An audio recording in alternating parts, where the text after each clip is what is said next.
함께 기도하시겠습니다.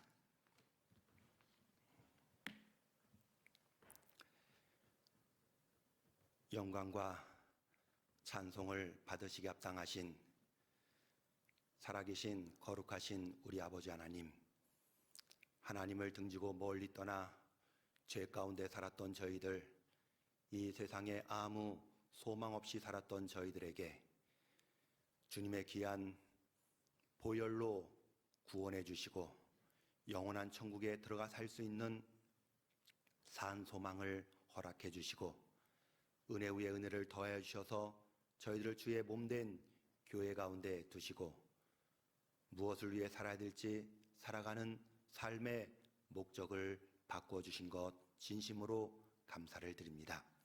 하늘의 상속권을 받은 저희들 이 땅에 살아가는 동안에도 늘 저희와 함께 동행하시며 우리의 침상길 동안도 놓지 않으시고 또 눈동자처럼 지켜주시는 것도 참으로 감사를 드립니다.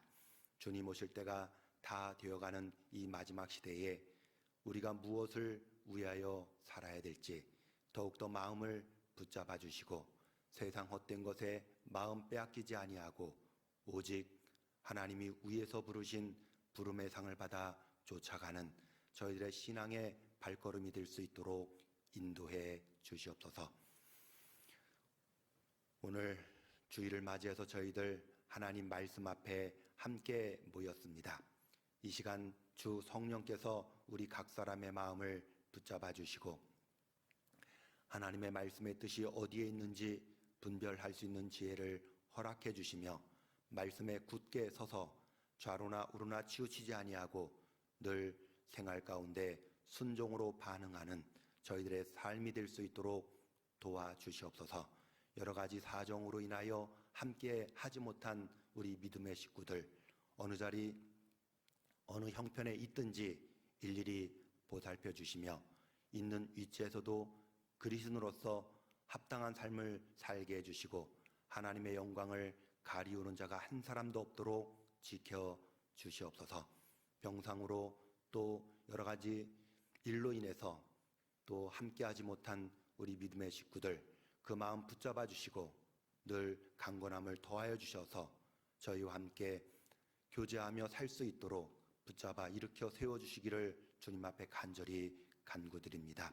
코로나로 인해서 가정에서 온라인을 통해서 말씀을 듣고 있는 모든 식구들 더욱 함께하여 주셔서 합당하신 말씀으로 교훈해 주시고 늘 주님의 자녀답게 힘있게 살 수 있도록 도와주시옵소서. 동일한 시간에 전국 각지에 하나님의 말씀이 선포되는 곳곳마다 우리 주님께서 일일이 함께하여 주시고 합당하신 말씀으로 교훈해 주시옵소서. 저희를 사랑하시는 주 예수님 이름으로 기도하옵나이다. 아멘.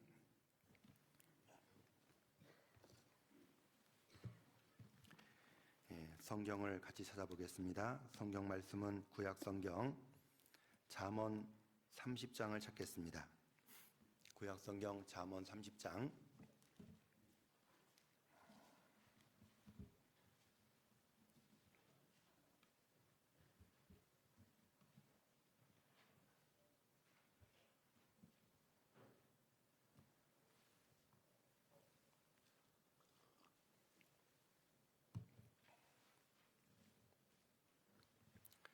구약 성경 잠언 30장 24절부터 보시겠습니다.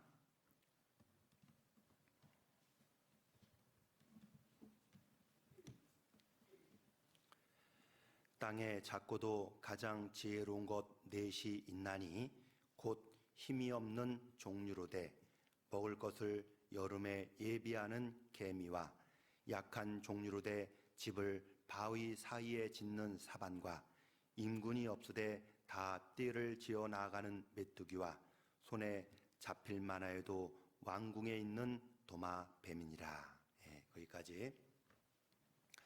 그동안 주님 안에서 평안하셨습니까? 마스크 쓰시니까 답답하시죠? 제 전도인 생활 가운데에서 구미교회는 처음 왔습니다.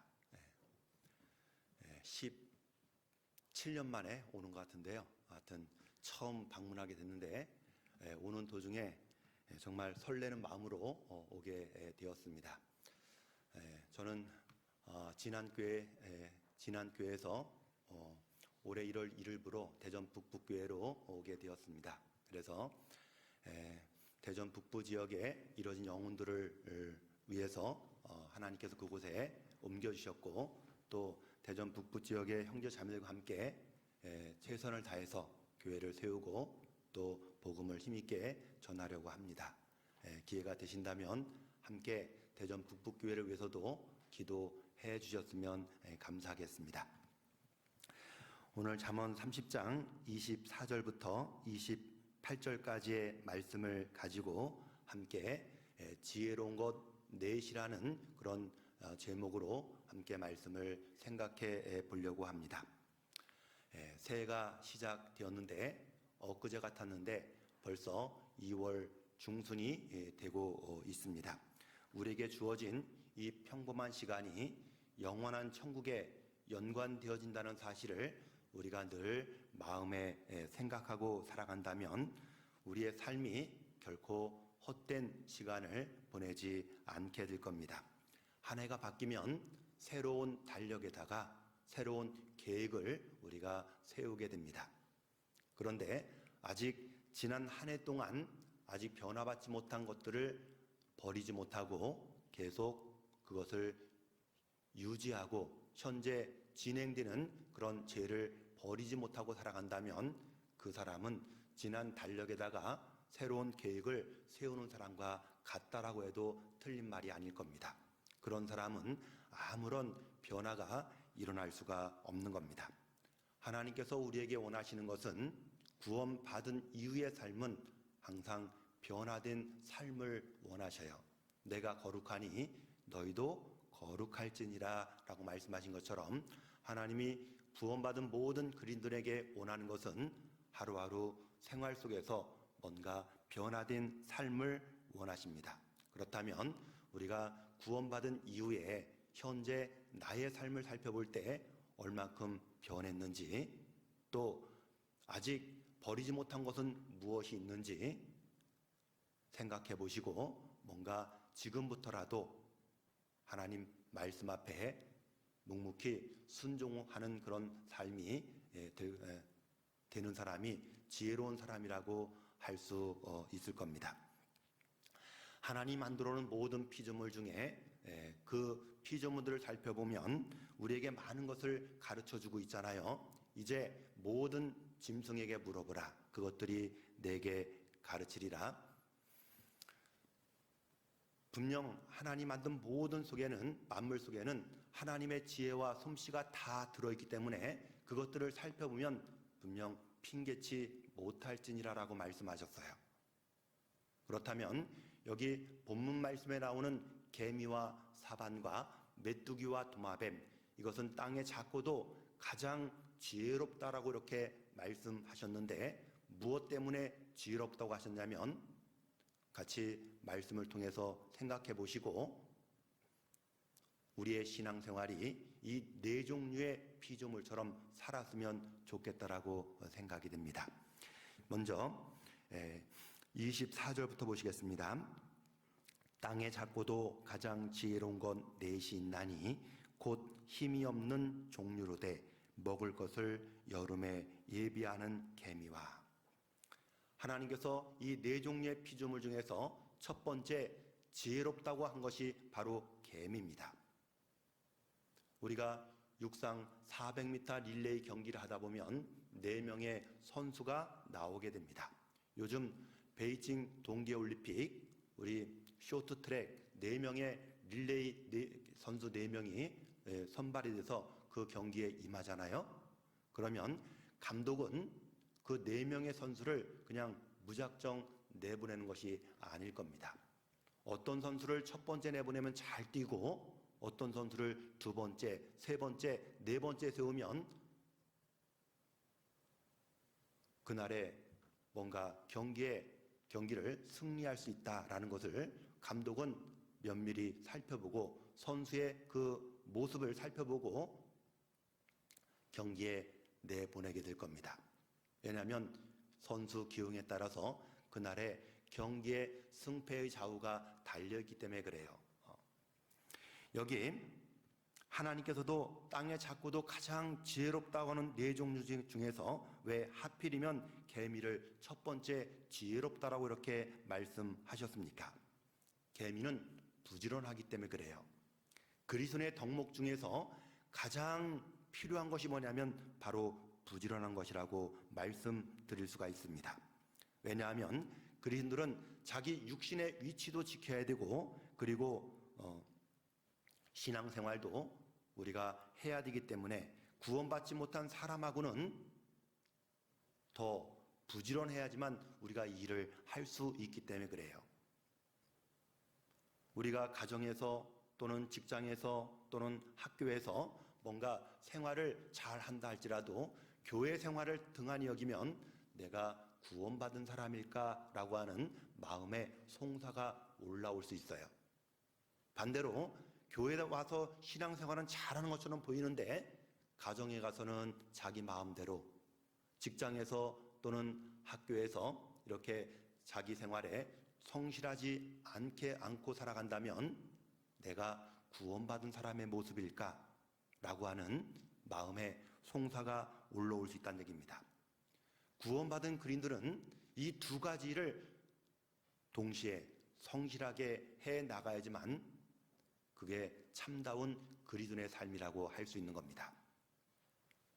계미를 통해서 우리가 배울 수 있는 것은 바로 두 가지를 성실하게 하고 있다는 것을 우리에게 가르쳐주고 있는 겁니다. 잠언 6장을 보겠습니다.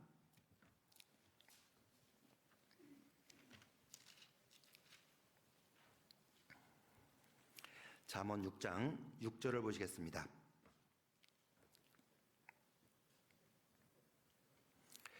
게으른 자여 개미에게로 가서 그 하는 것을 보고 지혜를 얻으라. 개미는 두령도 없고 간역자도 없고 주권자도 없으되 먹을 것을 여름 동안에 예비하며 추수 때에 양식을 모으느니라. 게으른 자여 내가 어느 때까지 눕겠느냐? 내가 어느 때에 잠이 깨어 일어나겠느냐? 11절까지는 같이 있습니다. 좀 더 자자, 좀 더 졸자, 손을 모으고 좀 더 눕자 하면 내 빈궁이 강도같이 오며 내 곰핍이 군사같이 이르리라.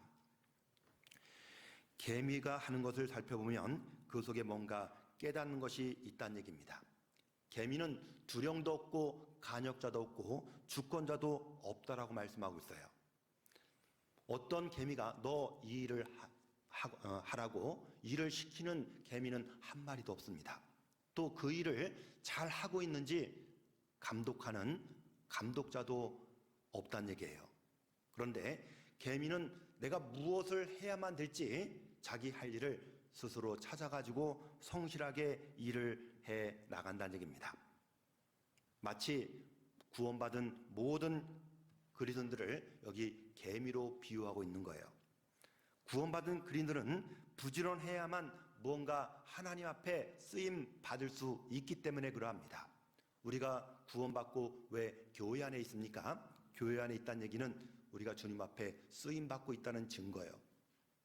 뭔가 그 있는 위치에서 하나님이 나를 통해서 뭔가 할 일이 있기 때문에 지금도 우리를 몸된 교회 가운데 두고 계십니다.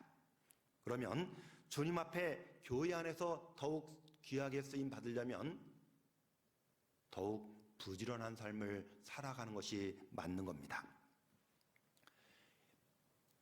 성경을 살펴보면 하나님 앞에 쓰임받았던 위대한 인물들을 보면 하나같이 자기 일에 다 성실하게 일을 했던 사람이에요.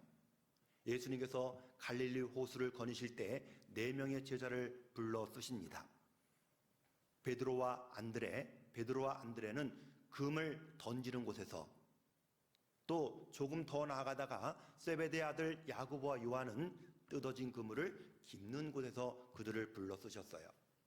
그날 그 시간만 예수님이 그들의 하는 모습을 보고 그들을 불러 쓰신 것이 아니라 예수님이 매일같이 살펴보니까 그들은 누가 보든지 안 보든지 자기가 해야 될 일을 성실하게 일을 하고 있는 겁니다. 그때 주님이 그들을 부르셨을 때 그들이 취한 행동이 무엇입니까? 즉시 그물을 버리고 즉시 배와 부친을 버리고 주님을 쫓아갔다라는 그런 내용이 마태복음 4장에 나오고 있잖아요. 구원받은 그리스도인들은 자기 있는 위치에서 성실하게 일하는 사람들을 주님이 쓰신다는 얘기입니다. 마태라는 사람은 세관에 앉아서 자기 일을 열심히 하고 있는 것을 불러 쓰셨고, 또 구약 성경에 엘리야의 뒤를 이어서 엘리사가 하나님의 일꾼이 되었는데, 엘리사는 12결의 소를 몰고 밭을 갈고 있었을 때 엘리사를 하나님의 일꾼으로 쓰셨다는 것을 한번 기억해 보십시오. 모두 자기 생활에 성실한 사람을 일꾼으로 사용하셨습니다. 성실하다는 것은 누가 보든지 안 보든지 자기 할 일을 최선을 다해서 하는 사람이 성실한 사람인 거예요. 구약 성경에 보면 아브라함이 이삭을 낳고 이삭의 아내, 바로 리브가가 이삭의 아내였어요. 그 하란 땅에 많은 여인들 가운데서 왜 하필이면 리브가가 이삭의 아내가 될 수 있었습니까? 그걸 한번 생각해 보신 적 있습니까? 리브가는 정말 개미처럼 부지런한 그런 여인이었어요. 성경 창세기 24장을 넘겨보겠습니다.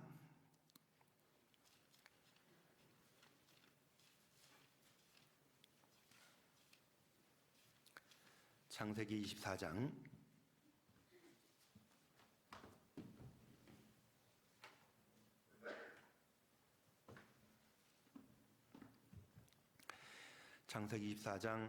10절 보시겠습니다.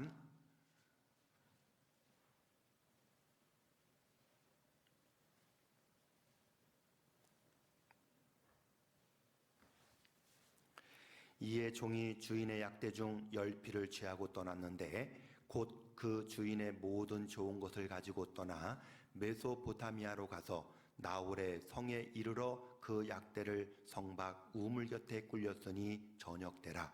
여인들이 물을 길러 나올 때였더라. 넘겨서 16절. 그 소녀는 보기에 심히 알이 닦고 지금까지 남자가 가까이 하지 아니한 처녀더라. 그가 우물에 내려가서 물을 그 물 항아리에 채워가지고 올라오는지라. 종이 마주 달려가서 가로되 청컨대 내 물 항아리의 물을 내게 조금 마시오라. 그가 가로되 주여 마시소서 하며 급히 그 물 항아리를 손에 내려 마시게 하고 마시우기를 다하고 가로되 당신의 약대도 위하여 물을 길러 그것들로 배불리 마시게 하리다 하고 급히 물 항아리에 물을 구유에 붓고 다시 기르려고 우물로 달려가서 모든 약대를 위하여 깃는지라. 여기 리브가의 집은 언덕 위에 있었고 우물가는 언덕 아래에 있었다는 것을 우리가 알 수 있을 겁니다. 그렇다면 우물가로 내려가서 물을 뜨러 올라오는 이 리브가의 모습을 한번 생각해 보십시오. 리브가는 물동이를 메고 이고 지금 자기 집으로 올라가는 길입니다. 그러니 얼마나 힘이 들었겠어요.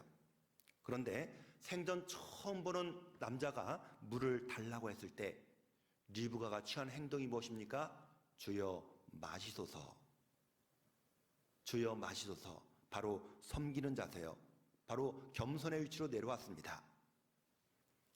그래서 물을 줄 수 있는 그런 마음이 이 리브가에게는 있었던 거예요. 왜? 지금 당장 집에서는 지금 물이 떨어져 가지고 물을 기다리고 있거든요, 식구들이. 그런데 자기 식구들은 뒤로 하고 생전 처음 보는 사람이 물을 달라고 했을 때 물을 줄 수 있는 이 리브가의 마음, 그 마음이 바로 오늘날 구원받은 모든 그리스도인의 마음 상태를 보여주고 있는 겁니다. 리브가는 지금 그에게 물을 주고 또 당신의 약대에게도 물을 길러 그것들로 배불리 마시게 하리다 하고 급히 우물로 달려가서 모든 약대를 위하여 깃는지라. 우물로 걸어가면서 준 것이 아니에요. 달려가면서 물을 줬다는 얘기입니다. 그러면 우리가 생각해 볼 때 리브가는 이 신체도 건강했다는 것을 알 수 있죠. 경사진기를 물동이를 이고 뛰어다녔다는 얘기입니다. 그러니 이 리브가의 몸이 얼마나 건강했어요. 부지런한 사람은 뭘 말합니까? 우리 영적으로 건강한 사람이 될 수 있다는 얘기입니다. 물을 항상 들어가는 사람은 이 리브가의 담당이에요. 그러면 우리도 생활 속에서 늘 물을 들어 나오고 있습니다. 지금 주일 말씀을 듣기 위해서 물을 들어 육체의 항아리를 가지고 물을 들어 나오셨어요. 각종 모임 때마다 우리는 물을 들어 나옵니다. 그 물을 들어 나오는 모습이 바로 리브가가 담당했던 것처럼 리브가는 구원받은 성도의 모습을 가리키고 이삭은 주님의 모습으로 가리키고 있잖아요. 그래서 그리스도인이라면 항상 이 말씀 중심으로 말씀을 항상 내 육체의 항아리에 항상 가득히 채워서 다니는 그런 삶이 우리에게 필요한 겁니다. 그런 삶은 그렇게 살아가면 다른 사람이 물을 달라고 했을 때 그 물을 줄 수 있는 그런 자세가 된다는 얘기예요. 그런데 구원받지 않은 사람은 물을 줄 수가 없는 겁니다. 예수님께서 사마리아 땅을 거니시면서 사마리아 수가라는 동네를 통과하십니다. 그런데 이 사마리아 여인이 그 동네에서 6번째 남편과 사는 그런 여인이었어요. 요한복음 4장의 내용이죠. 6번째 남편과 사는 여인입니다. 예수님 앞에 왔을 때 이 사마리아 여인이 예수님께서 나에게 물을 달라고 했을 때 이 사마리아 여인이 취하는 행동이 무엇입니까? 이 리브가처럼 주여 마시소서 하며 떠줬어요? 떠주지 않았거든요. 당신은 유대인이거늘 어찌 사마리아 여인 나에게 물을 달라나이까? 변명하죠. 변명. 구원받지 않은 사람은 다른 사람에게 베풀 수 있는 힘이 나올 수가 없는 겁니다. 구원받은 사람만이 다른 사람에게 베풀 수 있는 힘이 나온다는 얘기입니다.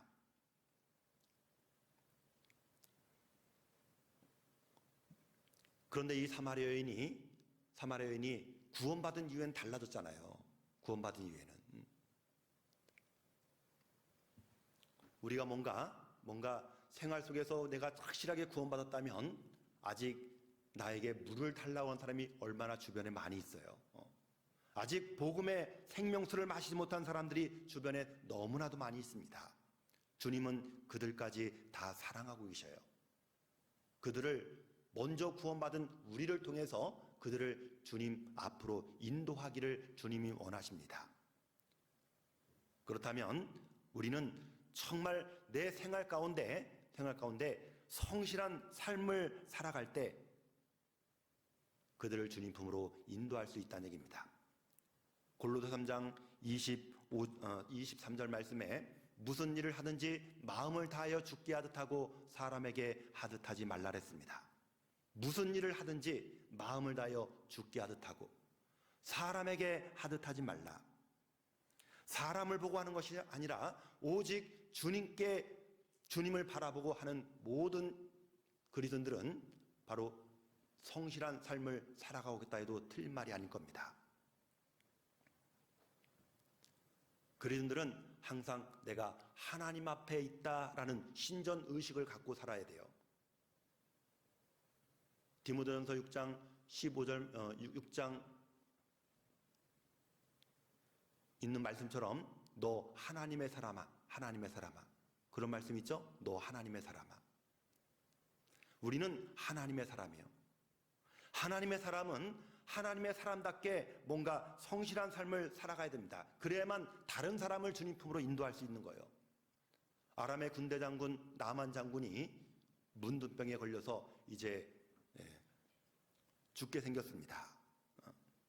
그 문둥병을 치료받기 위해서 가장 결정적으로 치료받게 도와준 사람이 누구냐면 이 나만 장군의 집에 종으로 잡혀온, 포로로 잡혀온 바로 작은 계집아이였어요.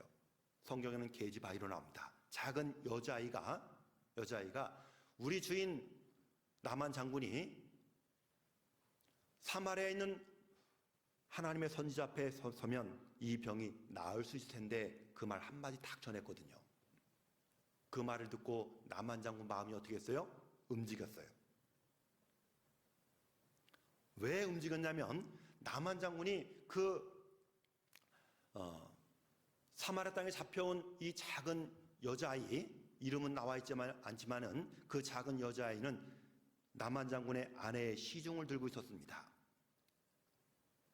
그러면 육신적으로 생각하면 이 여자아이는 나만 장군의 나만 장군과 그 아내는 원수지간의 원수. 그런데 자기가 왜 이곳에 와 있는지, 하나님이 이곳에 보내주셨구나라는 것을 이 작은 여자아이는 알게 된 겁니다. 그래서 하나님이 심어줬기 때문에 그 있는 위치에서 최선을 다해서 성실하게 일을 했어요. 나만 장군의 아내의 시중 드는 일을 열심히 했습니다. 그래서 나만 장군의 아내가 나만 장군에게 이 여자의 행하는 모든 일을 아마 매일같이 들었을 겁니다. 그리고 나만 장군은 그 집안에 왔다 갔다 하면서 그 여자아이가 하는 행동을 다 보았을 거예요. 그래서 그 여자아이의 말을 믿게 된 겁니다. 뭔가 성실한 생활을 하는 사람은 한마디 말을 하면 그 말을 믿게 된다는 얘기예요. 그리고 따라간다는 얘기입니다. 우리 주인이 사마리아에 계신 선지자 앞에 계셨으면 좋겠나이다. 저가 그 문둥병을 고치리이다. 그 말 한마디로 이 나만 장군의 문둥병을 치료시키는 그러한 일을 행했다는 것을 한번 생각해 보십시오. 나의 지금 성실한 생활이 다른 사람을 주님 품으로 인도할 수 있는 그런 계기가 된다는 것을 우리가 항상 잊지 말고 살아야 됩니다. 하루의 시작은 우리가 아침부터 시작이 되는데 그 아침 시간을 어떻게 보내느냐에 따라서 하루의 삶이 달라질 수 있잖아요. 우리가 아침에 일어나서 기도하고 성경을 읽고 하루를 시작하는 사람과 그렇지 못한 사람의 그 생활은 가면 갈수록 차이가 납니다. 구원받은 것은 비슷하게 구원받았는데 어떤 사람은 신앙이 우뚝 올라가 있고 어떤 사람은 신앙이 항상 처져 있어요. 왜 그러냐면 자기 신앙의 경건의 연습이 없었던 거예요.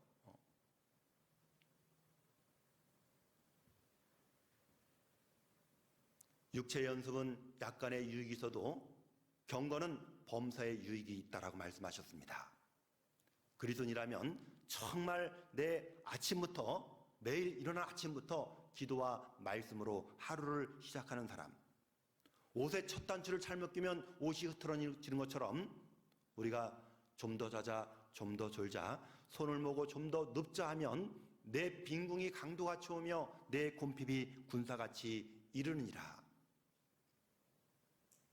아침에 일어나고 싶은 사람이 거의 없을 겁니다. 그렇죠?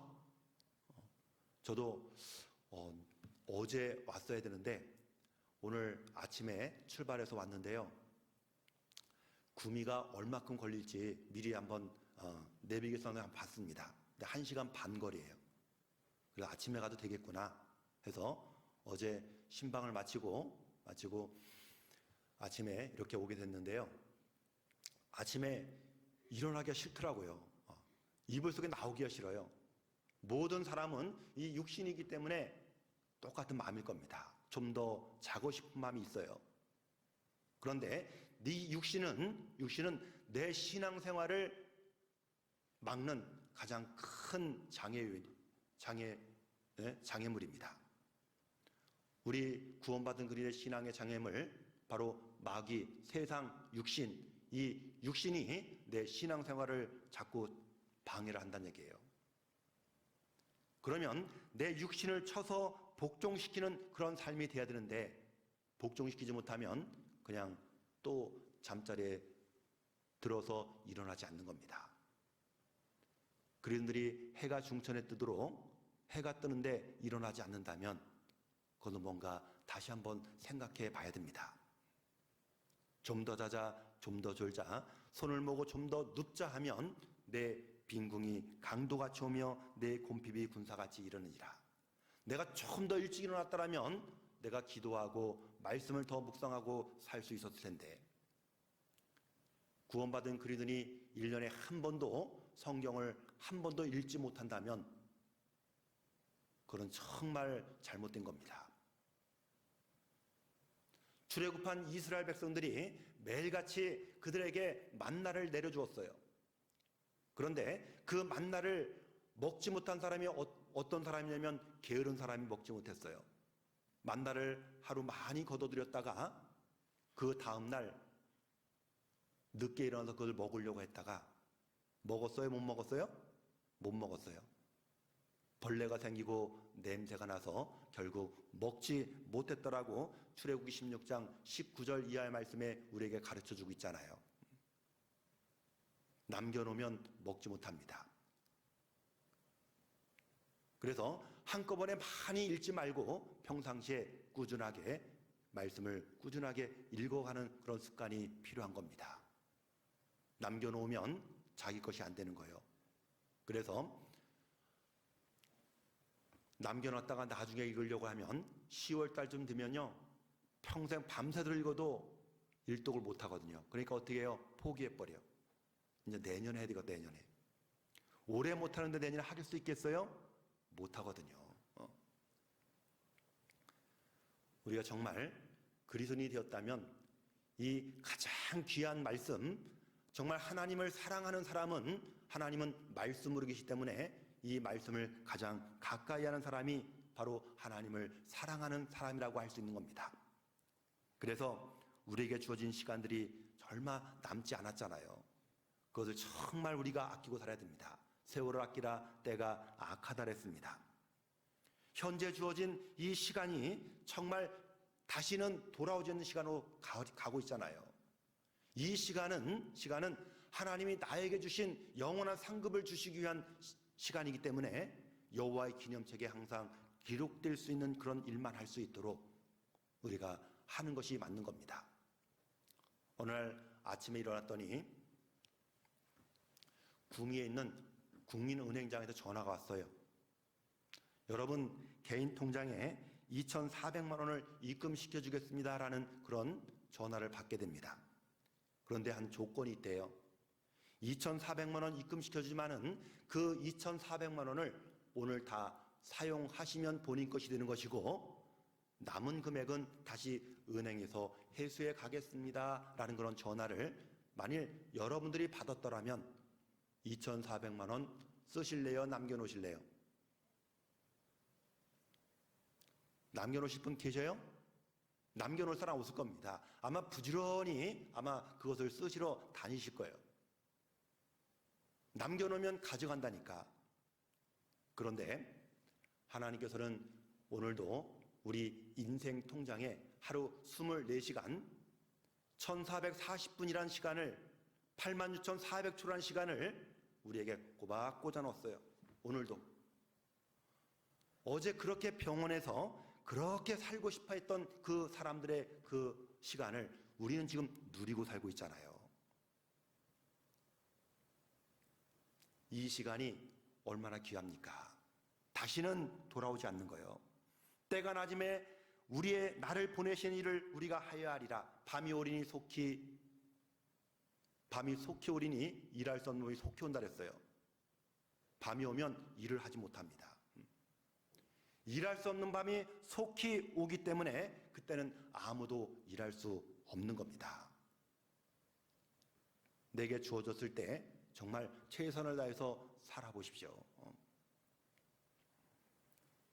그것이 먹을 것을 여름에 예비하는 개미처럼 우리의 주어진 시간들을 소홀히 보내지 말고 부지런하게 성실하게 생활하는 것이 개미를 통해서 배울 수 있는 지혜라고 생각이 됩니다.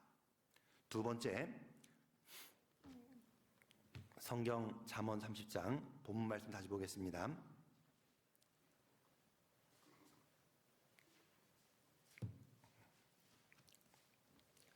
잠언 30장 26절. 30장 26절.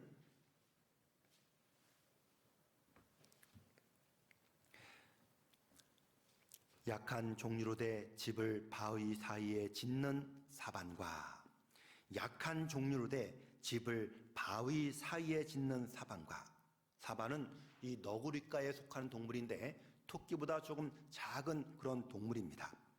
그리고 이 사반은 발톱도 시원치 않고 이빨도 시원치 않기 때문에 항상 바위 사이에 집을 짓고 바위를 의지하고 살아가는 거예요. 그러니까 도무지 여우나 늑대들, 이런 맹수들에게 잡혀 먹히지 않는 겁니다. 그래서 사반이 지혜롭다고 하신 거예요. 여기 이 말씀에서 사반은 구원받은 그리스도의 그림자고 바위는 주님의 모습으로 우리에게 가르쳐주고 있는 겁니다. 성경에 보면 하나님을 바위로 묘사해서 말씀하신 것이 많이 나옵니다. 그 중에서 두 말씀만 찾아보도록 하겠습니다. 성경 시편 18편을 찾겠습니다.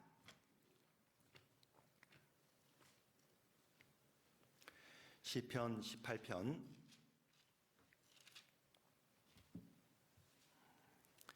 18편 2절. 여호와는 나의 반석이시요 나의 요새시요 나를 건지는 자시요 나의 하나님이시요 나의 피할 바위시요 나의 방패시요 나의 구원의 뿌리시요 나의 산성이시로다. 여기 하나님을 반석으로 말씀하셨고 그리고 나의 피할 바위라고 이렇게 말씀하고 있잖아요. 한 말씀 더 찾겠습니다. 시편 92편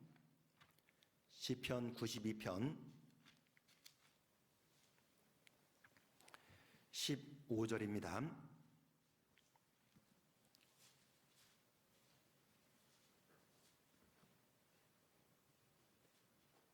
시편 92편 15절 같이 있습니다. 여호와의 정직하심을 나타내리로다. 여호와는 나의 바위시라. 그에게는 불의가 없도다. 여호와는 나의 바위시라. 그에게는 불의가 없도다. 그래서 사반이 바위를 의지하고 바위 사이에 집을 짓는 것처럼 어떤 형편에 있든지 어떤 환경을 바라보는 것이 아니라 정말 하나님을 바라보고 살아간다면 그 사람이 사반과 같은 지혜로운 사람이다라고 이렇게 말씀해주고 있는 겁니다. 아무리 어렵고 힘든 상황이 온다 하더라도 하나님을 배제하고 세상으로 눈을 돌리면 결국 복을 얻지 못하는 겁니다. 생활 속에는 어려움이 다 주어지도록 돼 있어요.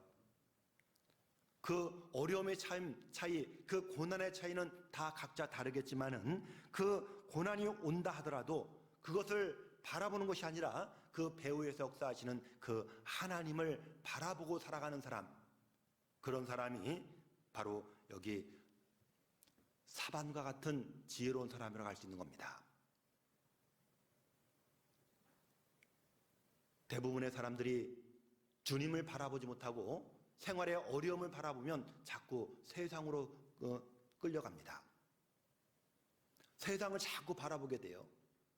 세상을 바라보고 살면, 바라볼 것을 바라보지 못하고 살아가면 결국 그 사람은 복을 받을 수가 없는 거예요.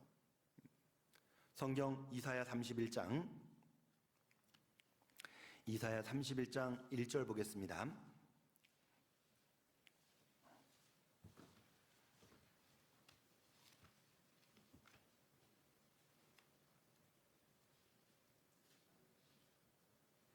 이사야 31장 1절.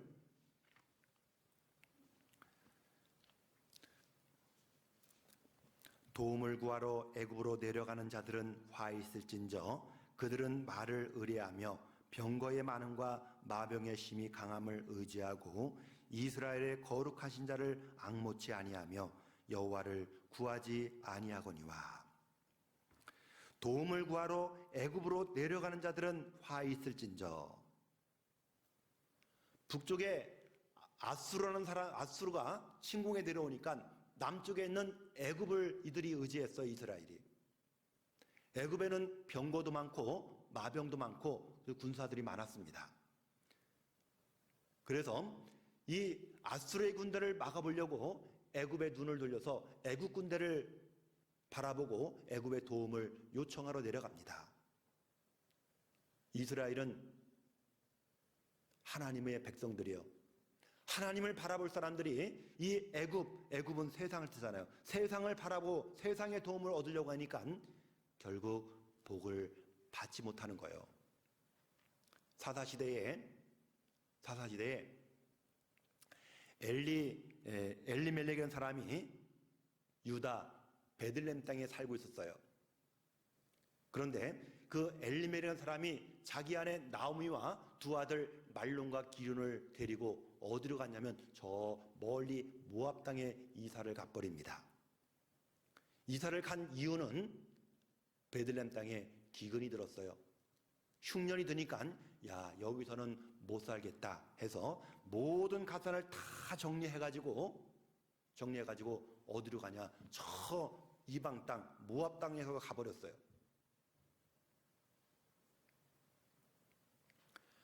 거기서 내려가 살아니까 거기서 무슨 이유인지 몰라도 이 엘리멜렉이 세상을 떠납니다.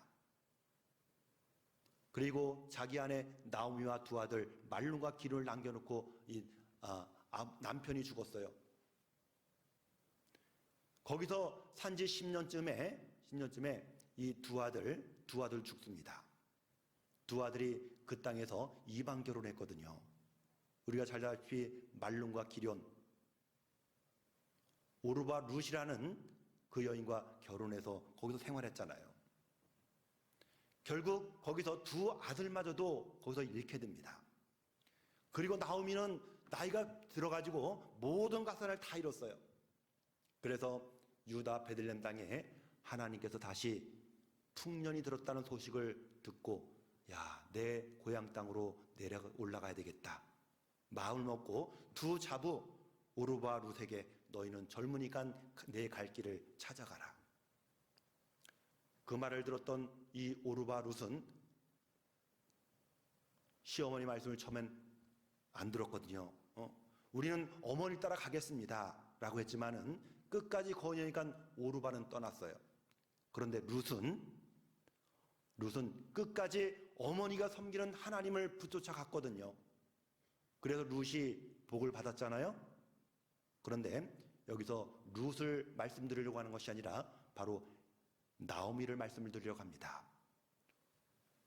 나오미가 이 룻과 함께 모압 땅에서 유다 베들레헴 땅으로 들어오고 있었습니다.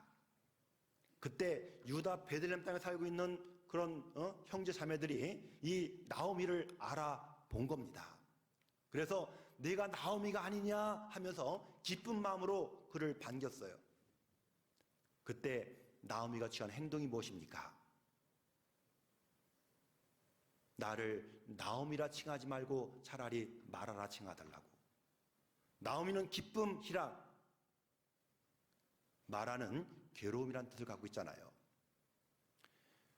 하나님이 임재하는 땅, 하나님 함께 교제하는 땅, 베들레헴 땅을 떠나서 하나님이 함께 하지 않는 이방 땅에 가니까 거기서 모든 가산을 다 잃고 자기 남편들 잃고 자기 두 아들마저 잃고 아무것도 남김없이 이제 유다 베들레헴 땅으로 다시 돌아오는 이 나오미의 모습이 얼마나 괴로웠으면 나를 말하라 칭하달라고. 전능자가 나를 심히 괴롭게 하였으므로 내가 비어 돌아오게 하였느니라 하면서 나오미가 유다 베들레헴 땅으로 돌아오는 모습을 우리가 룻기 성경을 보면 우리가 알 수 있잖아요. 우리의 모습이 그와 같습니다. 우리의 모습이 교회를 떠나면 결국 모든 것을 잃고 결국 나중에는 돌아오는 자가 있다는 얘기예요.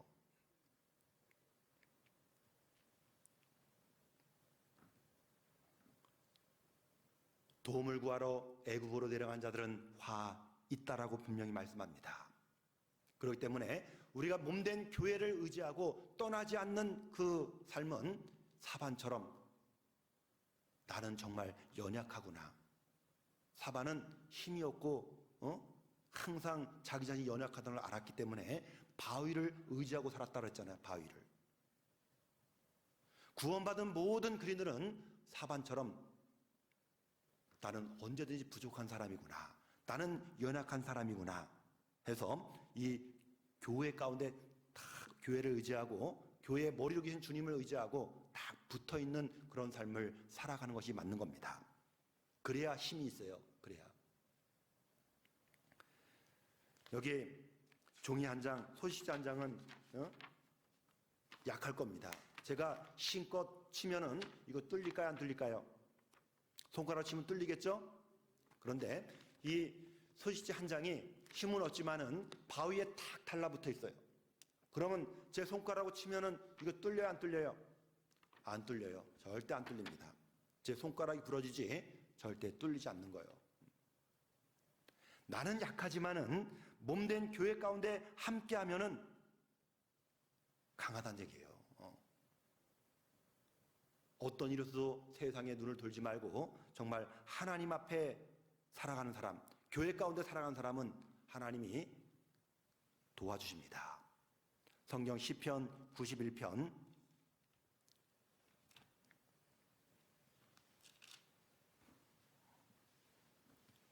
시편 91편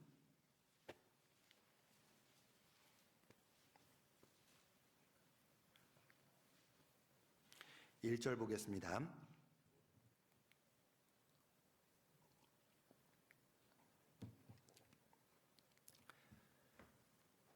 지존자의 은밀한 곳에 거하는 자는 전능하신 자의 그늘 아래 거하리로다.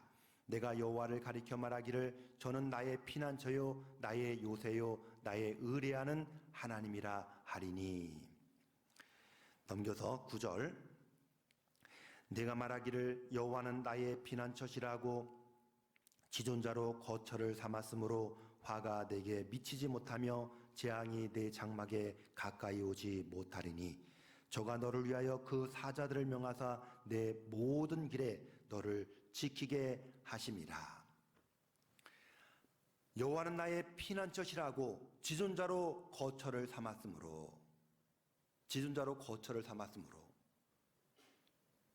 자신이 약하다는 것을 알기 때문에 하나님을 의지하고 살아간다는 얘기예요. 나는 내 힘으로 모든 것을 할 수 있다라는 뭔가 그런 마음이 들어오면 그 사람은 교회를 떠납니다. 왜? 높아진 마음이 올라왔거든요. 교만한 마음이 올라왔거든요. 교만한 마음이 올라오면 이 자리에 붙어있을 사람이 없는 거예요.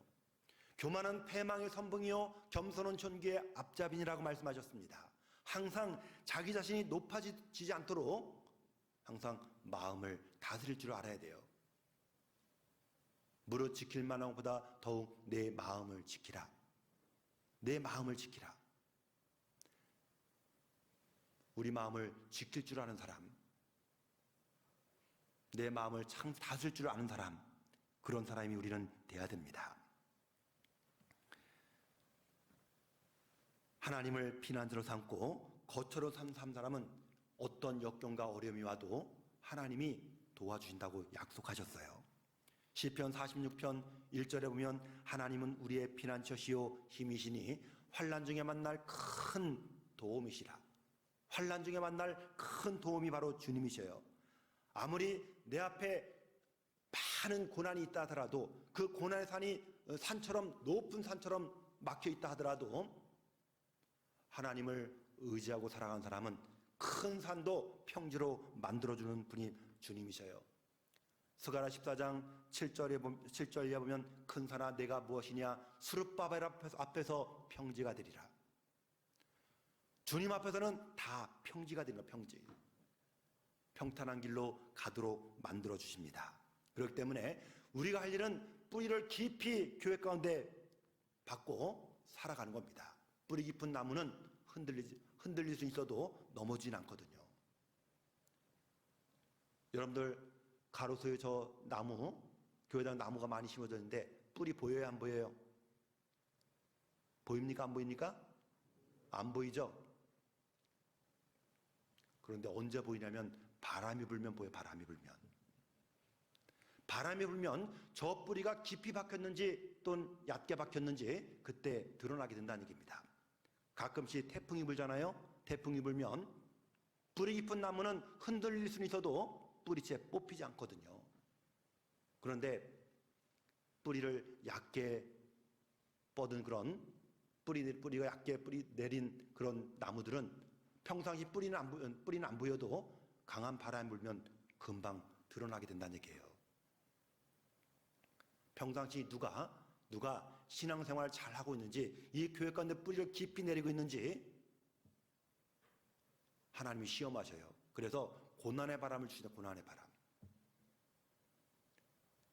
그래서 고난은 다 주어집니다. 고난 없는 영광은 주어지지 않기 때문에 영광을 주시기 위해서 우리에게 고난을 주시는 거예요. 그 고난의 바람이 불 때에도 우리가 뿌리를 견고히 내린 사람은 잠시 흔들릴 수 있어도 뿌리채 뽑히지는 않는다는 얘기예요. 그래서 우리는 항상 하나님을 의지하고 살아가는 것이 맞는 겁니다. 어려운 일이 있어도 그 속에 하나님께서 함께 하시는 것을 바라보고 하나님의 도움을 바라보고 살아가는 그것이 바로 사반이 바위를 의지하고 살아간 것과 같다라고 이렇게 말씀해 주고 있는 겁니다. 시편 146편 2절 이하에 보면 방백들을 의지하지 말며 도울 힘이 없는 인생도 의지하지 말지니 그 호흡이 끊어지면 흙으로 돌아가서 당일에 그 도모가 소멸하리로다. 방백들을 의지하지 말며 도울 힘이 없는 인생도 의지하지 말라. 사람을 의지하면 그 사람은 넘어져요. 사반이 어리석게도 자기보다 좀 덩치가 큰 사반을 의지하고 살았더라면 그 사반은 금방 맹수의 밥이 되고 맙니다. 무엇을 말합니까? 나를 전도해 준 사람, 그 사람의 신앙 상태만 보고 내가 신앙생활을 한다면, 나를 전도한 사람이 신앙생활 잘하면 나도 잘하고, 그 사람이 넘어지면 나도 넘어져요. 사람을 보고 신앙생활 하지 말란 얘기입니다. 우리는 말씀을 보고 신앙생활의 말씀을, 항상 말씀을 붙잡고 사는 사람은 넘어지지 않는다는 얘기입니다. 사도 바울이 왜 하나님 앞에 귀하게 쓰임받았습니까? 사도 바울은 사람을 기쁘게 했던 사람이 아니에요. 어떤 환경에 있어서도 사도 바울은 하나님만 붙잡고 살았어요.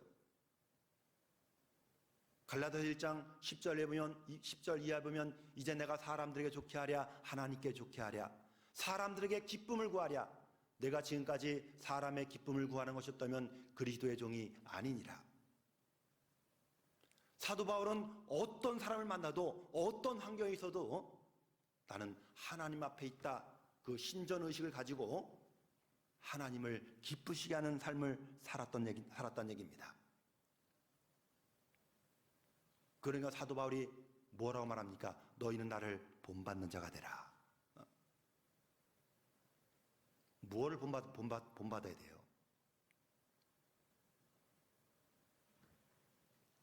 사람을 의지하지 말고 정말 하나님만 바라보는 삶, 그런 사람은 흔들리지 않는 겁니다.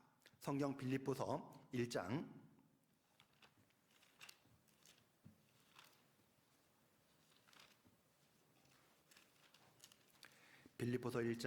20절 보겠습니다. 나의 간절한 기대와 소망을 따라 아무 일에든지 부끄럽지 아니하고 오직 전과 같이 이제도 온전히 담대하여 살든지 죽든지 내 몸에서 그리스도가 존귀 되게 하려 하나니 이는 내게 사는 것이 그리스도니 죽는 것도 유익함이라. 주님을 의지하면 이런 담대한 마음이 나온다는 얘기예요. 살든지 죽든지 내 몸에서 그리스도가 존귀 되게 하려 하나니, 주님을 기쁘시게 하는 삶을 살았다는 얘기예요. 사도 바울이 이러한 마음은 먼저 자신의 마음을 낮추었기 때문에 나오는 거예요. 낮추었기 때문에. 자신의 마음을 낮추면 이렇게 살 수 있습니다. 에베소 3장 8절 이하에 사도 바울이 어떤 마음을 드러냈습니까? 모든 성도 중에 지극히 작은 자보다 더 작은 나에게 이 은혜를 주신 것은 측량할 수 없는 그리스도의 풍성을 이방인에게 전하게 하시고 지극히 작은 자보다 더 작은 위치로 사도 바울은 내려왔다는 얘기입니다. 마음을 낮추는 사람은 주님을 의지하도록 돼 있어요. 마음을 낮춘 사람은 옆에 있는 형제 자매들이 너무 귀하게 볼 수 있다는 얘기입니다. 그래서 마음을 낮추는 것이 바로 주님을 따라가는 지름길이에요. 주님은 나는 마음이 온유하고 겸손하니 나의 멍에를 보고 내게 배우라고 말씀하셨습니다.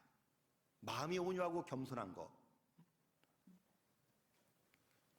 우리는 온유와 겸손, 그 가운데 이 겸손이란 추, 이 겸손한 추가 정확히 박혀 있어야지 그 사람은 어떤 위치에서 딱 서 있습니다. 여러분들, 우리는 오뚜기 신앙처럼 서 있어야 돼요. 오뚜기 신앙. 오뚜기는 흔들면서 나오면 항상 90도 딱 서잖아요. 그래서 오뚜기 공장에 품질 심사팀인 사람은 근무하기 참 좋대요. 이것이 정품인지 이것이 불량품인지 알 수 있는 것은 흔들어 놓기만 하면 90도 딱 쓴 것은 정품이고 약간 기울어진 것은 다 불량품이요. 우리 신앙의 추가, 겸손의 추가 정확히 박혀 있는 사람은 어떤 환경에 있어서도 나보다 더 옆에 있는 형제 자매들 더 귀하게 봅니다.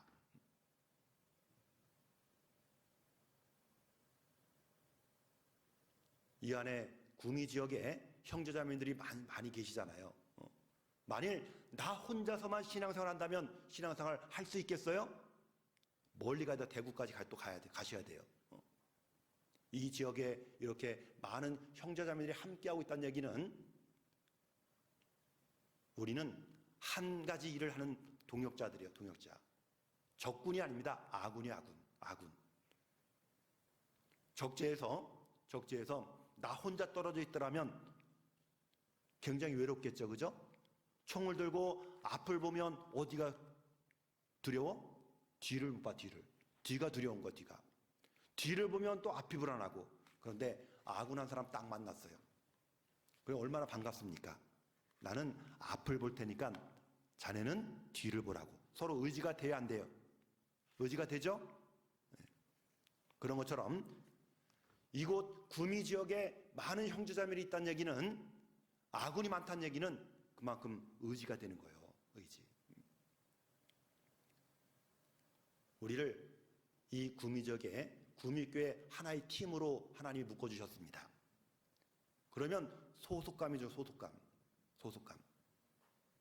저희 대전 북부 지역에 딱 부임하니까 대전 지역은 교회당이 다 20분 거리에요.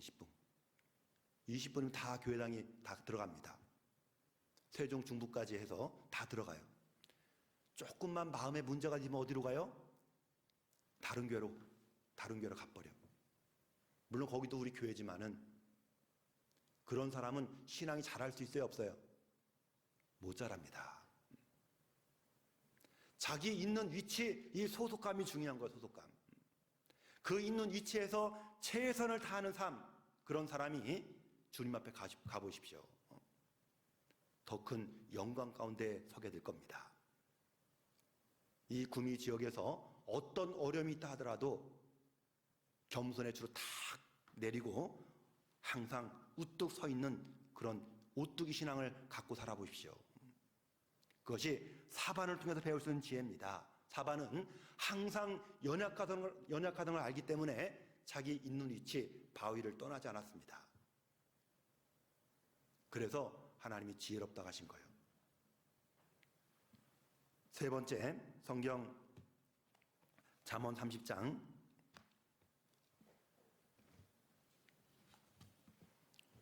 27절,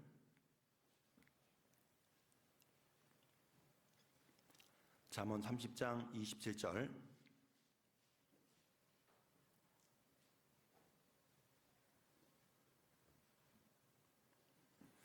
땅에 인군이 없으되 다 때를 지어나가는 메뚜기와, 여기 메뚜기를 세 번째 지혜롭다고 말씀하셨습니다.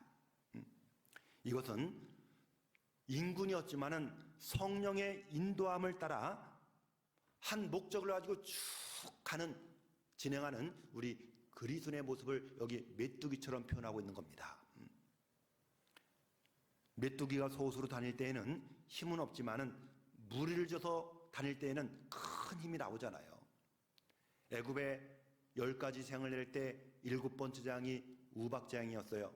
우박재앙 때는 애굽에 각종 푸른 것들이 남아 있었습니다.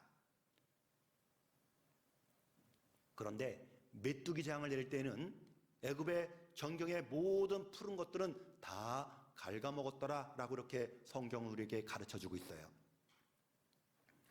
아무리 나무가 많고 밭에 채소가 많이 있다더라도 메뚜기 때가 지나가면 다 아무것도 남는 것이 없는 겁니다. 이것처럼요, 우리 그리스도인들도 서로 힘을 모아 연합하게 되면 이렇게 큰 힘이 나온다는 얘기예요.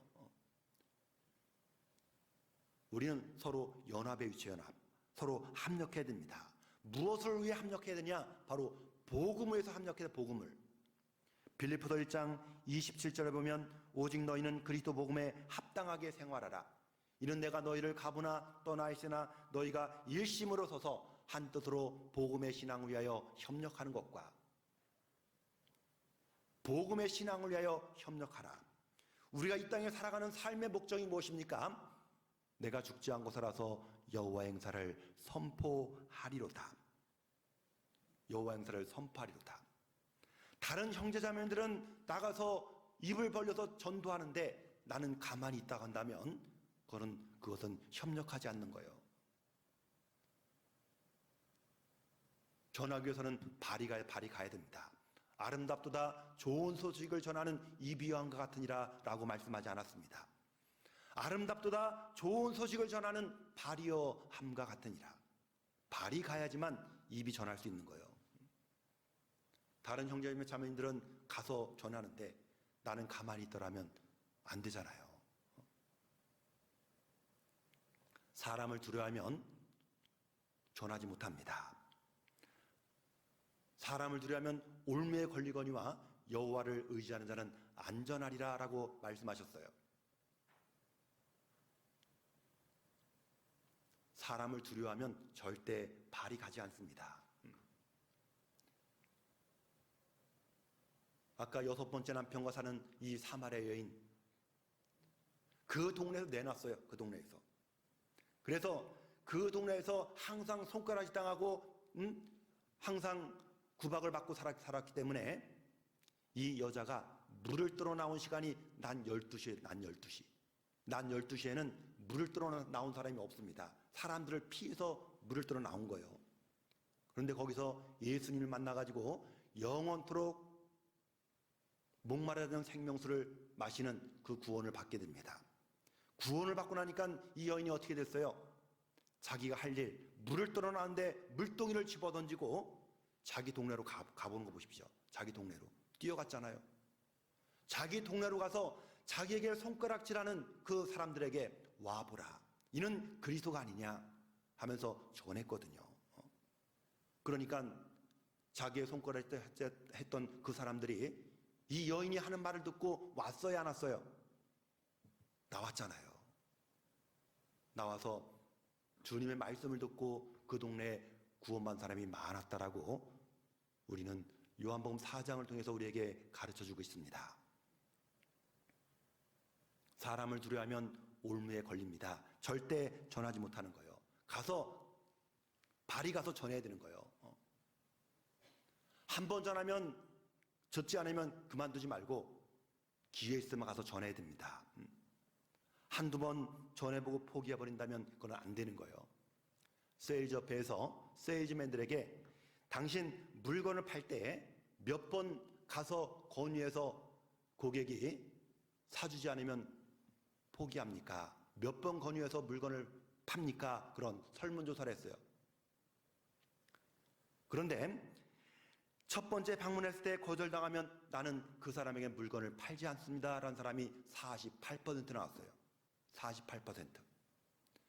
두 번째 방문해서 나는 그 사람이 물건 사주지 않으면 나는 그 사람한테 절대 가지 않습니다.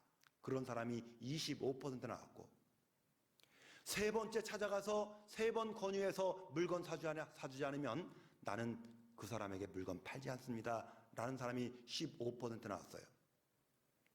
그러면 약 88% 사람이 한 번 아니면 두 번 아니면 세 번까지 찾아가서 물건을 사주지 않으면 포기해버린다는 얘기입니다. 그런데 나머지 12%의 사람들은 4번 이상 찾아가서 물건을 판다고 하잖아요. 4번 이상 찾아가서. 세상에서도요, 영업사원들이 와가지고 한 번 찾아온 물건 안 사주면 계속 찾아오거든요. 그건 나중에는 구차해서 물건 사줘야 안 사줘요? 구차해서 물건 사준 사람이 있어요. 우리는 이 영업사원도 세상 물건을 파는 영업사원도 그렇게 찾아가서 물건을 파는데 우리는 이 세상에서 복음을 전하는 영업사원들이요.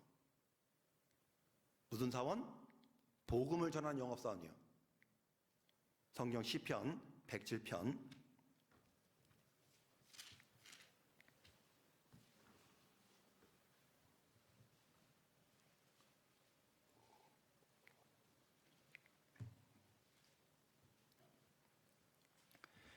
107편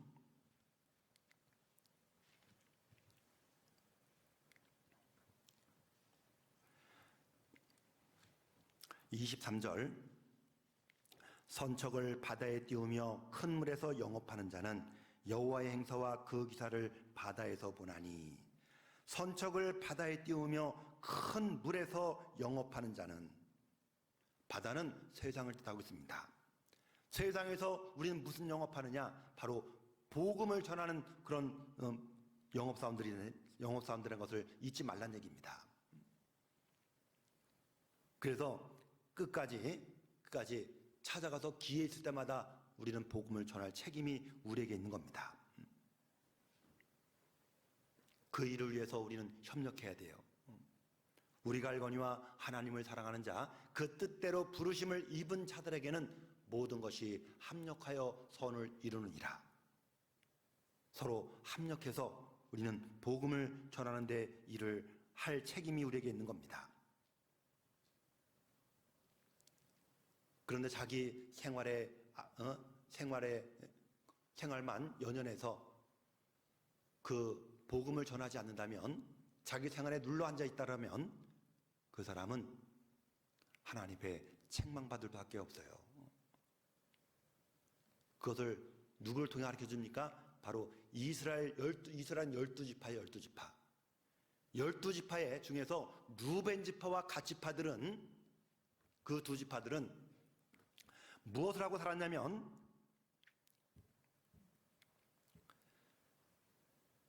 요단 동편 땅을 분배받아가지고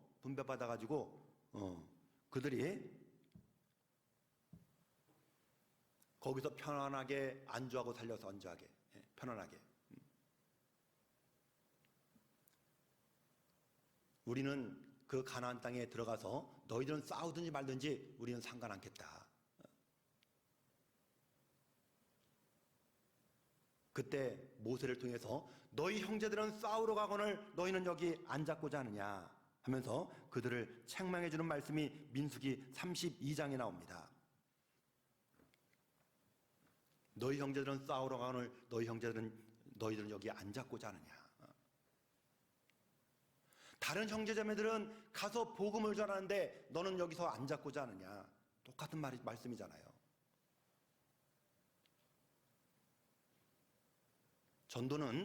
전도는 같이 합력해서 하는 거예요. 합력해서. 그리고 전도는 같이 끌어올 같이.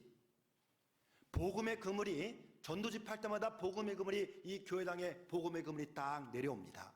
그러면 그 그물 안으로 물고기들이 들어와요. 물고기들. 베드로가 밤새도록 물고기를 잡지 못했잖아요. 누가복음 5장에 보면. 그런데 예수님께서 그물을 씻어 집으로 돌아가려는 이 베드로에게 깊은 데로 가서 그물을 내려 고기를 잡으라 라고 했을 때 베드로가 내가 밤새도록 밤이 맞도록 수고하시되 얻은 것이 없지만은 말씀에 의지하여 그물을 내리이다. 말씀에 의지하여 그물을 내리이다. 그물을 내렸어요. 깊은 데로 가서. 그때 물고기 많이 잡혔잖아요. 그물이 찢어질 정도로 잡혔다. 그물이 찢어질 정도로. 그때 베드로 혼자 그물을 끌어올렸습니까? 아니잖아요. 옆에 있는 동무들을 불러서 도와달라 하니 옆에 있는 동무들이 와가지고 같이 끌어올려. 같이. 다른 형제자매들은 같이 교회 다니면서 같이 협력해서 정말 복음의 그물을 끌어올리는데 나는 편안하게 집에서 안주하려고 한다면 그것도 잘못된 겁니다. 요즘 코로나 시대로 해서 온라인을 통해서 말씀을 듣기 위해서 집에서 듣고 계시는 분들 계셔요.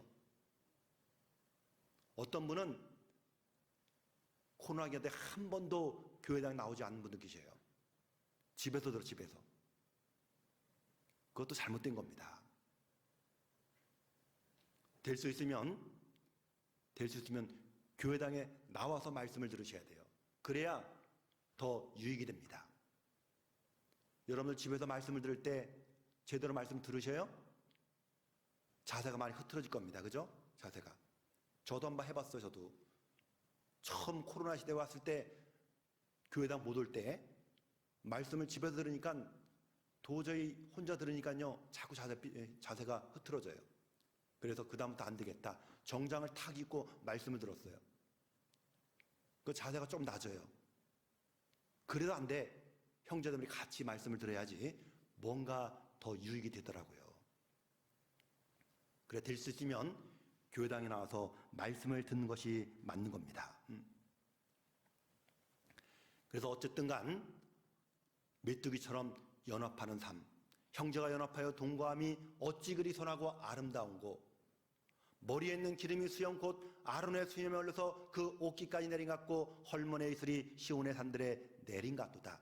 거기서 여호와께서 복을 명하셨나니 곧 영생이로다. 영생, 구원의 열매는 성령의 역사가 일어나야지만 구원의 열매가 맺히는 거예요. 머리에 있는 기름이 수염 곧 아론의 수염에 올려서 그 옷깃까지 내린 것 같다는 얘기는 성령의 역사가 머리끝부터 발끝까지 역사가 일어난다는 얘기입니다. 그 성령의 역사는 언제 일어나느냐? 형제가 연합하여 동거할 때, 같이 연합할 때 성령의 역사가 일어난다는 얘기입니다. 그러면 우리가 할 일은 뭡니까? 같이 연합하기만 하면 되는 거예요. 같이 합력하기만 하면 성령의 역사는 일어납니다. 그러면 열매는 자동으로 맺히는 거예요. 열매는 우리 권한이 아닙니다. 성령의 역사도 우리 권한이 아니에요. 주님께서 하시는 주님께서.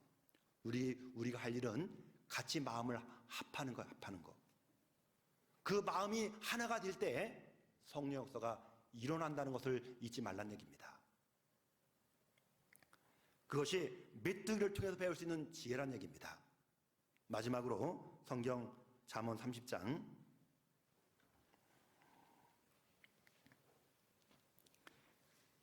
28절 손에 잡힐만 해도 왕궁에 있는 도마뱀이니라. 손에 잡힐만 해도 왕궁에 있는 도마뱀이니라. 도마뱀은 잡으면 꼬리를 잘라버려요. 꼬리를 자르면 징그러우니까 어떻게 해요? 놔주거든요. 그럼 나중에 거기서 다시 꼬리가 나와요. 꼬리가. 자기 생명이 위태로우면 꼬리를 자르는 이 도마뱀의 지혜.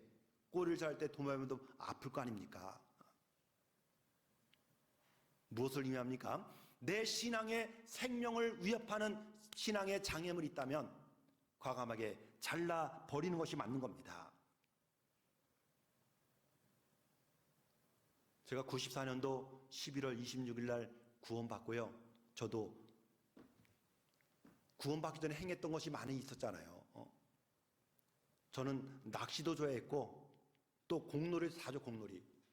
당구, 볼링 좋아했습니다. 다른 거는 다 끊었는데 이 낚시를 끄죠. 낚시를. 이 손맛 때문에. 그래 아침 첫 비행기 타고 저 제주 가서 마라도까지 가서 돔도 잡고 그랬거든요. 그 낚시를 끊을 때 정말 힘이 들었습니다. 뭘 보고 끊었냐? 이 도마뱀 보고 끊었어. 도마뱀 하찮은 그런 피조물도 자기 생명이 위태로우면 자기 모든 생활을 자기 생명을 위태로우면 꼬리를 자르는데 내 신앙생활을 잘못하면 난 다 잃는다. 주님이 나를 구원해 준 목적이 있는데 해서 회사 동료들과 같이 마라도에 가 있으면 어때요? 구원받으니까 교회 식구들이 생각나는 거예요. 손맛이 좋았는데 손맛도 없어 이제 그때부터. 또 교회당 오면 어디 생각나? 낚시가 또 생각나는 거예요. 마음이 요동칩니다. 마음이. 그래서 이 낚시를 버리면 나는 신앙생활을 잃는다 해서 낚시 가방을 다 버렸습니다. 버렸는데 분리수거통 앞에 딱 갖다 놓으니까 제 아파트 11층이었거든요. 소파에 딱 앉아있으니까 아까워 죽겠는 거예요. 누가 가져가나 베란다 쳐다보고 어떻게 또 내려가 또 갖고 와요. 그럼 또 동료가 또 끌려가는 거야 다시. 그거를 반복하고 반복하고 그러다가 제가 이 낚시를 구원받고 6개월 10일 만에 6개월 10일 만에 끊었어요. 그때 낚싯대를 부러뜨렸어. 부러뜨린 날 눈물 많이 흘렸습니다. 왜? 낚시 아깝거든요. 진짜 아까워요. 네. 그런데 그거 부러뜨리고 눈물은 났지만은 그 다음부터 발이 어디로 가냐? 교회당으로. 그 다음부터 형제님들 모임으로 발이 그쪽으로 가요. 눈이 어디로 가냐? 눈이 말씀으로 가요. 말씀으로. 하나님이 더 신령한 것으로 채워주시더라고요. 신령한 것으로. 끊지 못하면 자기 신앙생활은 완전히 도태됩니다. 보라 이전 것은 지나갔으니 보라 새 것이 되었도다. 새 것이 되었다면 새 사람답게 살아가는 것이 맞는 거예요. 아브라함이 왜 믿음의 조상이랍니까? 아브라함은 아브라함 생애 속에 너는 그것을 포기하라 했을 때 다 포기한 사람이에요. 너는 너의 본토 지적 아비 집을 떠나 내가 네게 지시할 땅으로 가라라고 했을 때 아브라함은 자기 정든 고향 땅을 버리고 생전 가보지 못한 땅을 가나안 땅에서 갔잖아요.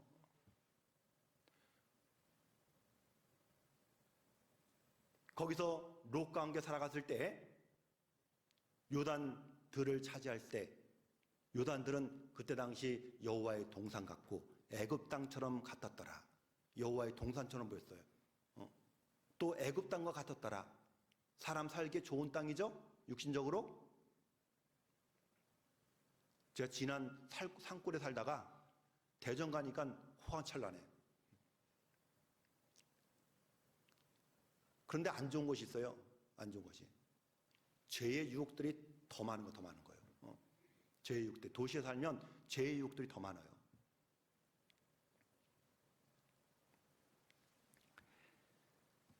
아브라함이 이 애굽 땅처럼 보였던 이 땅을 먼저 차지할 권한이 아브라함에게 있었어요. 그런데 아브라함은 그것도 포기했잖아요. 내가 우하면 나는 좌하고 내가 좌하면 나는 우하리라. 롯에게 양보했습니다. 자식이 없었을 때 이스마엘을 통해서 대를 이으려고 했습니다. 그런데 하나님이 이스마엘을 버리라. 하갈도 버리라. 자기 낳은 자식입니다. 근데 하나님이 버리라고 하니까 아브라함은 이스마엘도 포기하고 하갈도 포기했습니다. 그러니까 하나님이 바랄 수 없는 가운데 복을 하나 줬는데 복덩이를 하나 내려줬는데 그것이 바로 이삭이었잖아요. 이삭. 100세 때 바랄 수 없는 아이 얼마나 이뻤어요. 얼마나 기뻤겠습니까? 그런데 그 기쁨도 잠시 너는 그 아이를 내가 지시한 한 산 바로 모리아 땅에 가서 번제로 바치라 라는 그런 청청병력 같은 소리를 아브라함이 들었어요. 그런데 아브라함은 그 소리를 듣고도 모든 것을 포기했잖아요. 독자 이삭마저도 포기했습니다. 그때 하나님이 이 아브라함에게 행한 것이 무엇입니까? 내가 이제야 나를 경외하는 줄을 알겠노라고. 내가 참으로 나를 경외하는 줄을 이제야 알겠노라고. 그 믿음을 인정해 줬잖아요. 포기할 것을 포기할 사람이, 버릴 것을 버릴 줄 아는 사람이 하나님을 경외하는 사람입니다. 베드로와 안드레, 야고보, 요한 즉시 버려 즉시 배와 부친을 버려두고 그물을 버려두고 주님을 쫓아갔습니다. 모세라는 사람은 바로의 공주의 아들이라 칭함을 거절하고 하나님의 백성과 함께 잠시 제약의 낙을 누린 것보다 하나님의 백성과 함께 고난받는 쪽을 택했잖아요. 왜? 이는 상주심을 바라봅니다. 버릴 것은 과감해 버리는 자가 주님을 바르게 따라갈 수 있는 겁니다. 요즘 수요일마다 성령의 9가지 열매에 대해서 계속 배우잖아요. 그죠? 성령의 9가지 열매. 오직 성령의 열매는 사랑과 희락과 화평과 오래 참음과 자비와 양성과 충성과 온유와 절제니 이 같은 것을 금지할 법이 없느니라. 그리스도 예수의 사람들은 모든 정과 욕심을 십자가에 못 박았느니라. 그 성령의 9가지 열매는 언제 맺히냐? 그리스도 예수의 사람들은 십자가와 함께 그 정과 욕심을 못 박았다. 내 육신을 쳐서 복종시키는 사람들이, 버릴 것은 버릴 줄 아는 사람이, 포기할 것은 포기할 줄 아는 사람이 성령의 9가지 열매를 맺을 수 있다는 것을 한번 기억해 보십시오. 오늘도 암송하셨잖아요. 오늘도 내가 그리스도와 함께 십자가에 못 박혔나니 이제는 내가 산 것이 아니요 오직 나 안에 그리스도께서 사신 것이라. 이제 내가 육체 가운데 사는 것은 나를 사랑하사 나를 위하여 자기 몸을 버리신 하나님의 아들을 믿는 믿음 안에서 사는 것이라. 하나님의 아들을 믿는 믿음이 무엇입니까? 주님이 내 신앙에서 잘못된 것은 포기하라, 버리라고 버리라. 그러면 말씀하시면 그대로 행하는 사람. 요한복음 2장이면 가나의 혼인잔치에 포도주가 떨어졌잖아요. 그래서 하인들에게 이 마리아가 한 말이, 주님이 너희에게 무슨 말씀하시든지 그대로 알아. 무슨 말씀하시든지 그대로 알아.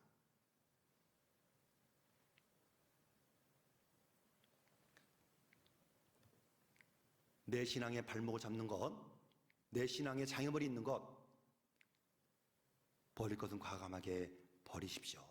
그걸 언제까지 갖고 다닐 겁니까?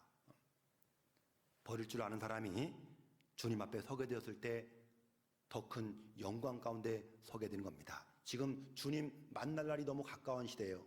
주님, 오늘이라도 주님 오셔도 됩니다. 그러면 그리스도의 심판 앞에 들어서서 각자의 일한 대로 자기 상을 받게 됩니다. 각자 일한 대로.